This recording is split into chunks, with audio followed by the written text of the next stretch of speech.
पाके मेरे सरकार।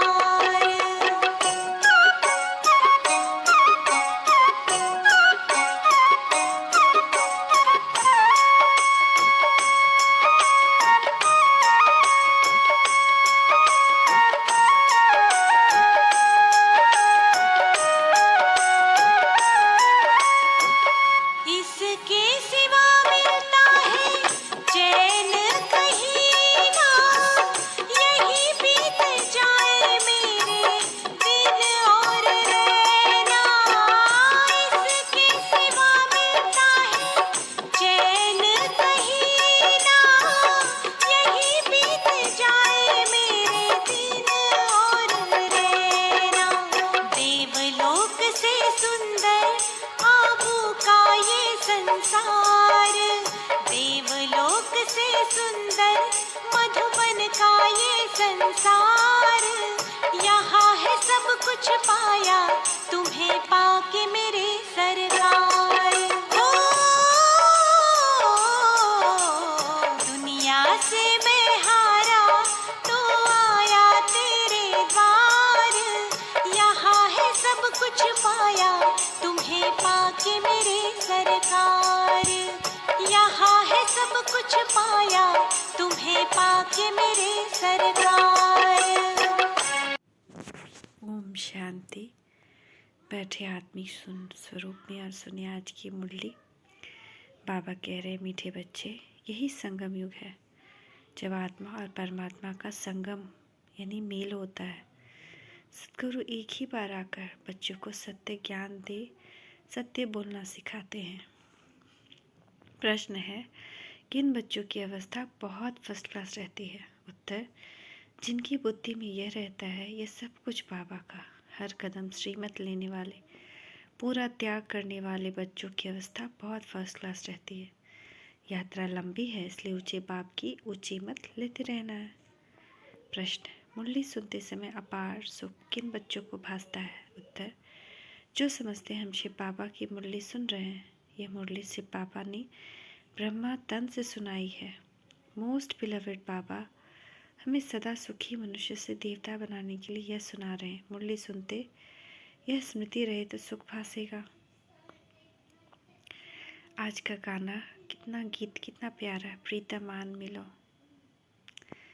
ओम शांति। ये दुखी आज जिया तो दुख धाम में ही होता है। सुख जीव आत्माएं सुख धाम में होती है। सभी भक्तों का प्रीतम एक है। जिसको ही याद किया जाता है उनको प्रीतम कहा जाता है। याद करते हैं जब दुख होता है। यह कौन बैठ समझाते हैं? सच्चा सच्चा प्रीतम, सच्चा प्रीतम, सच्चा बाप, सच्चा टीचर, सच्चा सद्गुरु, सब भी का प्रीतम वह एक है।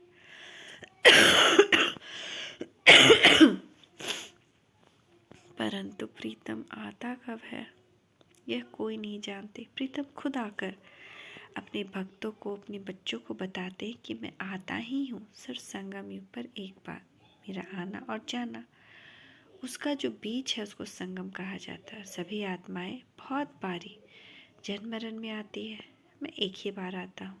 मैं सद्गुरु भी एक ही हूँ, है ना बाबा।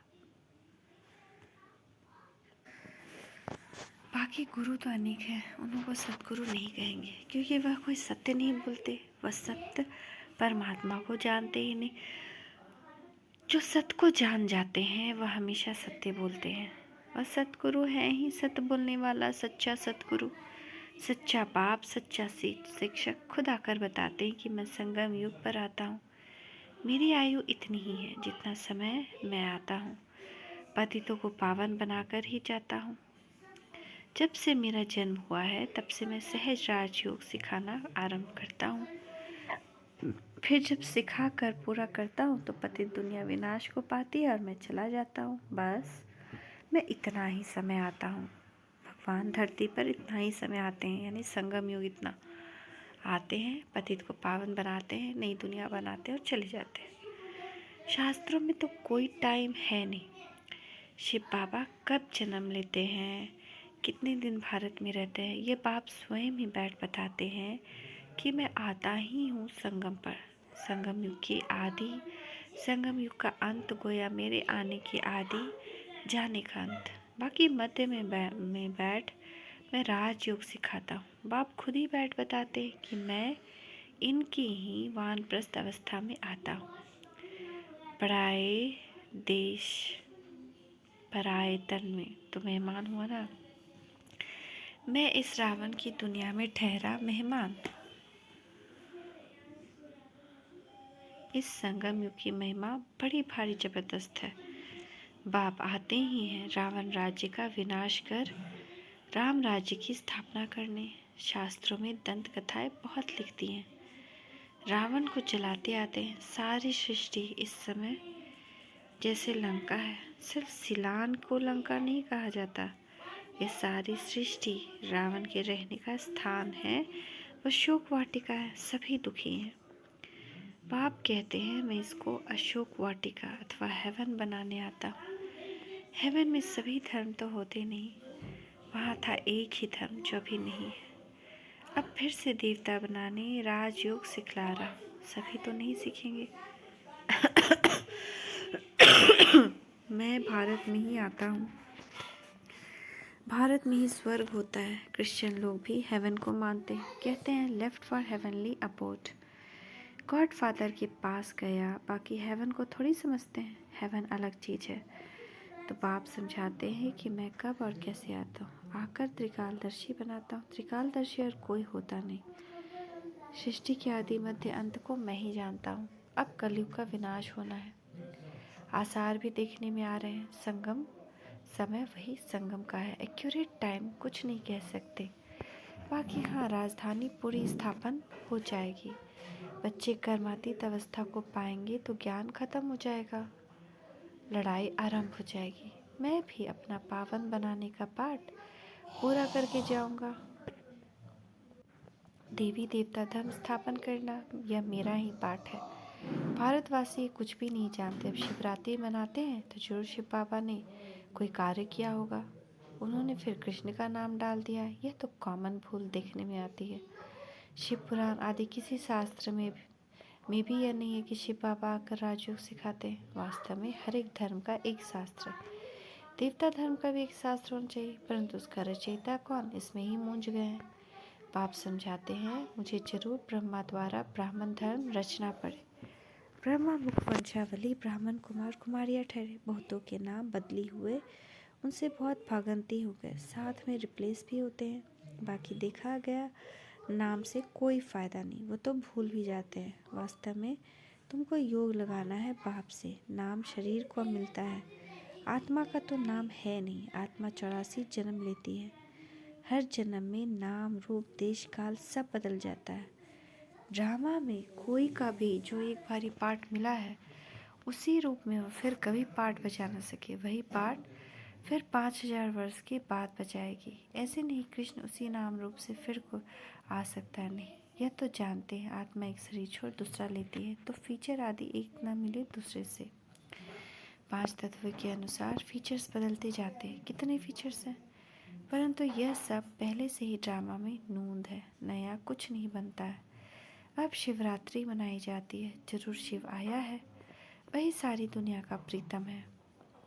लक्ष्मी नारायण व राधे कृष्ण व ब्रह्मा विष्णु आदि कोई प्रीतम नहीं है। गॉड फादर ही प्रीतम है। बाप तो जरूर वर्षा देते हैं, इसलिए बाप प्यारा लगता है। बाप कहते हैं मुझे याद करो क्योंकि मेरे से तुमको वर्षा पाना है। बच्चे जानते हैं इस पढ़ाई अनुसार जाकर सूर्यवंशी देवता व चंद्रवंशी क्षत्रिय बनेंगे। वास्तव में सभी भारतवासियों का धर्म एक होना चाहिए, परंतु देवता धर्म नाम बदल हिंदू नाम रख दिया है क्योंकि वह दैवी गुण नहीं है। अब बाप पैर धारण कराते हैं। कहते हैं अपने को आत्मा समझ अशरीरी हो जाओ। तुम कोई परमात्मा नहीं हो। परमात्मा तो एक शिव है। वही सभी का प्रीतम। एक ही बार संगम युग पर आते हैं। यह संगम युग बहुत छोटा है। सभी धर्मों का विनाश होगा। ब्राह्मण कुल भी वापस जाएगा क्योंकि उन्हों को फिर दैवी कुल में ट्रांसफ़र होना है। वास्तव में यह पढ़ाई है, सिर्फ भेंट की जाती है। टेंशन वह विषय विकार है जहर, यह ज्ञान है अमृत। यह तो मनुष्य को देवता बनाने की पाठशाला है। आत्मा में जो खाद पड़ी है एकदम मुलम्मा बन गई है, उसको बाप आकर हीरे जैसा बनाते हैं। शिवरात्रि कहते हैं, रात्रि में शिव आया, परंतु कैसे आया, किसके घर में आए या किस शरीर में प्रवेश किया? घर में तो आते नहीं, उनको शरीर का लोन लेना पड़ता है। वह जरूर आकर नर को स्वर्ग बनाएंगे, परंतु कब और कैसे बनाते किसको पता नहीं। शास्त्र बहुत पढ़ते हैं, परंतु मुक्ति, जीवन मुक्ति तो किसको मिलती नहीं, और ही तमो प्रधान बन गए। सो तो सभी को जरूर बनना है, सभी मनुष्यों को स्टेज पर जरूर होना है। बाप आते ही अंत में है, उन्हीं की महिमा गाते हैं। मतलब सभी आत्माएं ना यहीं आ जाएंगी। ये स्टेज है ना, ये वर्ल्ड ड्रामा का स्टेज है। उनकी ही महिमा गाते हैं कि तुम्हारी गति मत तुम ही जानो, तुम्हारे में क्या ज्ञान है, कैसे तुम सदगति करते हो, सो तो तुम ही जानो। तो वह श्रीमत देने आएगा तो ज़रूर ना, परंतु कैसे आते हैं, किस शरीर में आते हैं, वह कोई नहीं जानते। खुद कहते हैं साधारण तन में मुझे आना है, ब्रह्मा नाम भी जरूर रखना पड़े, नहीं तो ब्राह्मण कैसे पैदा हो। ब्रह्मा कहाँ से आए, ऊपर से तो नहीं आएगा। वह है सूक्ष्म तनवासी अव्यक्त संपूर्ण ब्रह्मा। यहाँ तो जरूर व्यक्त में आकर रचना रचनी पड़े। हम अनुभव से बता सकते हैं, इतना समय आते और जाते हैं। बाप कहते मैं भी ड्रामा में बंधा हुआ हूँ और मेरा पार्ट भी सिर्फ एक बार आने का है। फल दुनिया में उपद्रव बहुत होते रहते हैं, उस समय कितना ईश्वर को पुकारते हैं, परंतु मुझे तो अपने समय पर ही आना है और आता भी हूँ वानप्रस्थ अवस्था में। यह ज्ञान तो बड़ा सहज है, परंतु अवस्था जमाने में मेहनत लगती है, इसलिए कहेंगे मंजिल बड़ी ऊंची है। बाप नॉलेजफुल है तो जरूर उनको बच्चों को नॉलेज दिए, तब उनका ज्ञान है। तुम्हारी गतमत तुम ही जानो। बाप कहते हैं मेरे पास जो तो सुख शांति का खजाना है, बच्चों को ही आकर देता हूँ। यह जो माताओं पर अत्याचार आदि होते, यह भी ड्रामा में नूंद है। तब तो पाप का घड़ा बढ़ेगा, कल्प कल्प ऐसे ही रिपीट होता है। यह बातें भी तुम अभी जानते हो, फिर भूल जाएंगे। यह ज्ञान सत्युग में नहीं होता, अगर होता तो परंपरा चलता, वहाँ तो प्रारब्ध है जो अभी के पुरुषार्थ से पाते हैं। यहाँ के पुरुषार्थ वाली आत्माएं वहाँ होती है, दूसरी आत्माएं वहाँ होती नहीं जिनके ज्ञान की दरकार है। यह भी जानते कोई विरला निकलेगा, बहुत अच्छा भी करेंगे। समझो विलायत वाला कोई आदमी निकलता है तो समझता है, परंतु कहाँ भट्टी में रहेंगे, कहाँ क्या समझेंगे, कहेंगे बात तो ठीक है परंतु पवित्र नहीं रह सकेंगे।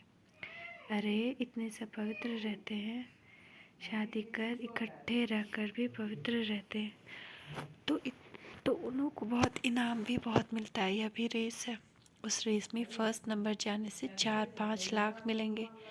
यहाँ तो 21 जन्मों के लिए पूरी राजाएं मिलती है, कम बात है। यह मुरली तो सब बच्चों के पास में जाएगी, टेप में भी सुने, कहेंगे शिव बाबा ब्रह्मा तन से सुना रहे हैं, अथवा बच्चियाँ सुनाएंगी तो कहेंगे शिव बाबा की मुरली सुनाते हैं। तो बुद्धि एकदम वहाँ जानी चाहिए, वह सुख अंदर में भासना चाहिए। मोस्ट बिलवेड बाबा हमको सदा सुखी मनुष्य से देवता बनाते हैं, तो उनकी याद भी बहुत रहनी चाहिए। परंतु माया याद ठहरने नहीं देती, त्याग भी पूरा चाहिए। सब कुछ बाबा का, यह अवस्था फर्स्ट क्लास रहनी चाहिए। बहुत बच्चे जो श्रीमत लेते रहते हैं, श्रीमत में जरूर कल्याण ही होगा, मत भी ऊंची है, यात्रा भी लंबी है, फिर तुम इस मृत्यु लोक में नहीं आएंगे। सत्युग है ही अमर लोक। उस दिन बाबा ने बहुत अच्छी रीति समझाया था कि वहाँ तुम मरते नहीं हो, खुशी से ही पुराना चोला बदल लेते हो। सबका मिसाल तुम्हारे लिए, भ्रमरी का भी तुम्हारे ऊपर मिसाल है, कछुए का भी तुम्हारे ऊपर मिसाल है। सन्यासियों ने तो कॉपी की है, भ्रमरी का मिसाल अच्छा है। विष्टा के खीरे को ज्ञान की भूभू कर परिस्तानी परिजादा बनाते हो। अभी पुरुषार्थ अच्छी तरह करना है, उच्च पद अथवा अच्छा नंबर लेना है तो मेहनत भी करनी है। भल धंधा आदि भी करो, वो टाइम छूट है, फिर भी टाइम बहुत मिलता है। अपना योग का चार्ट देखना चाहिए, क्योंकि माया बहुत विघ्न डालती है। बाबा बच्चों को बार बार समझाते हैं, मीठे बच्चे भूले चुके भी ऐसे मोस्ट बिलवेड बाप वह साजन को फारकते शल कोई न देवे, इतना महामूर्ख कोई न बने, परंतु माया बना देती है। अब आगे चलकर तुम देखेंगे जो कुर्बान जाते हैं, बहुत अच्छी सर्विस करते हैं, उनका भी माया क्या क्या हाल कर देती है, क्योंकि श्रीमत छोड़ देते हैं। इसलिए बाबा कहते हैं ऐसे बड़े महामूर्ख नहीं बनना। अच्छा, मीठे मीठे से खिले तो बच्चे प्रति माता पिता बाप दादा का याद प्यार गुड मॉर्निंग। रूहानी बाप की रूहानी बच्चों को नमस्ते। रूहानी बच्चों की रूहानी माता पिता बाप दादा को याद प्यार गुड मॉर्निंग। नमस्ते बाप, नमस्ते, शुक्रिया बाबा, शुक्रिया। धारणा के लिए मुख्य सार, बाप द्वारा जो सुख शांति खजाना मिला वह सबको देना है। ज्ञान से अपनी अवस्था जमाने की मेहनत करनी है। दैवी गुण धारण करने के लिए देवान को भूल अपने को आत्मा समझ और शरीर बन एक प्रीतम को याद करना है।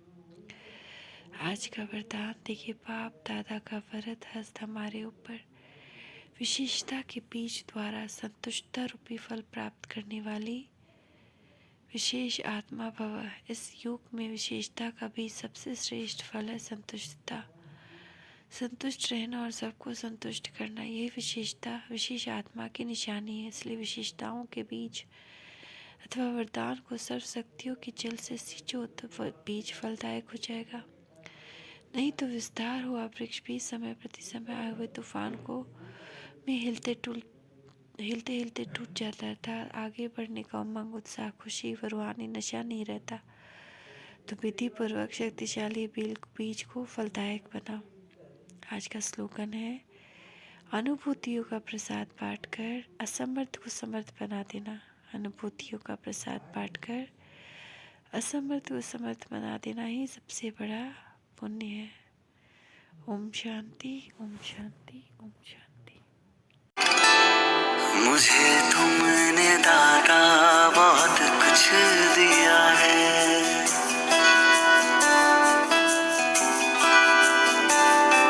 मुझे तुमने दाता बहुत कुछ दिया है। तेरा शुक्रिया है, तेरा शुक्रिया है। मुझे तुमने दाता बहुत कुछ दिया है। तेरा शुक्रिया है, तेरा शुक्रिया है।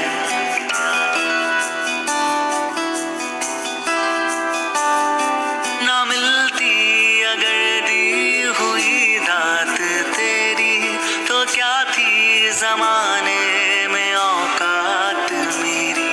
तुम्ही ने तो जीने के काबिल किया है। तेरा शुक्रिया है, तेरा शुक्रिया है। मुझे तुमने दाता बहुत कुछ दिया है। मुझे है सहारा तेरी बंदगी का, है जिस पर गुजारा मेरी जिंदगी का। मिला मुझको जो कुछ तुम्ही से मिला है। तेरा शुक्रिया है, तेरा शुक्रिया